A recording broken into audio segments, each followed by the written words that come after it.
welcome back. Since we devoted this whole week to animals on the show, we're going to take a minute to meet two of the hardworking canines that protect the community in Amherst. And right now, I'm joined with Thomas Grillo and Bob Stevens, and also we have Judge and Addie here. And first off, I want to mention that these dogs are separated for a reason because they both are alpha dogs. Go ahead and explain that to me.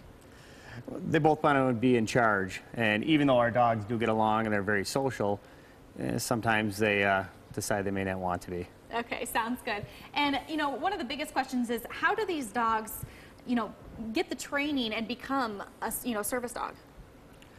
We train with the Niagara Regional Police Department in Ontario, Canada, and we go through a 15-week program to get our dogs certified in patrol and narcotics. And from what I'm hearing, you guys actually have to search kind of a long ways for these dogs. That's true. Yeah, the process is very strenuous as far as which dog makes it to be the actual canine officer, and it's a pretty. When we went and searched for these dogs, there was pretty important testing as far as to making sure the dogs had the proper drive and that they'd want to eventually work and be good police dogs. And where did they actually come from?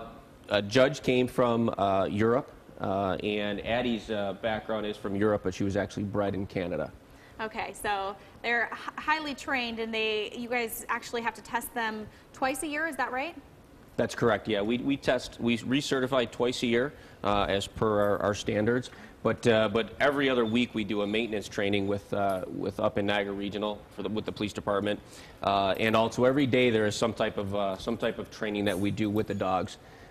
Whether it's just on our own or whether it's operationally doing something. Seems like Addie's maybe a little bit camera shy. Yeah, it's her first camera appearance, so she's, and the thing about it is the dogs, whenever they're with us and in this presence, they think that they're out ready to work, so these dogs don't like laying around or sitting around, they like to go and do things. And it's interesting, too, that you guys you bring these dogs home with you. You guys are truly partners, right? Oh, absolutely, yeah.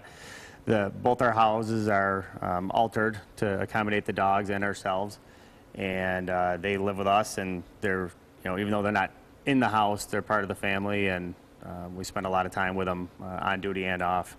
And you have to keep them, you don't keep them in the house so that you keep that working relationship, right? It's the working relationship, and it's environmental. We want their coats to be, and we want them to be accommodated to the hot weather, the cold weather, and be ready to work at any time. And is it my understanding that the drug money that they actually are or the drugs they're actually able to help find, that money will then go to help their training? That's true. Yeah, one of the best benefits of the canine program is that we're able to fund that with forfeiture money. So whether it's the purchasing of the dogs, equipment, training, or otherwise. So it is a nice way to give back to the program through those seizures. All right. Now, you guys were saying, too, that you guys really have to bond with these dogs. If it doesn't work out, then they end up getting, stationed somewhere else. They can go to an agency that's more fitted for, that particular dog's talents. And, for us, we want a great working dog, and we want a social dog that we can use in the community. And just really quickly, if people want to, have a presentation by you guys, where can they find information? Well, you can either go on our website for the Town of Amherst Police Department, or you can call the police department's main number. We do many presentations and demonstrations throughout the year for various groups or schools or charities or things like that. So you're certainly welcome to call the police department. Perfect. Well, thanks for being here today. And for now, we're going to send it on over to Emily with your .com check.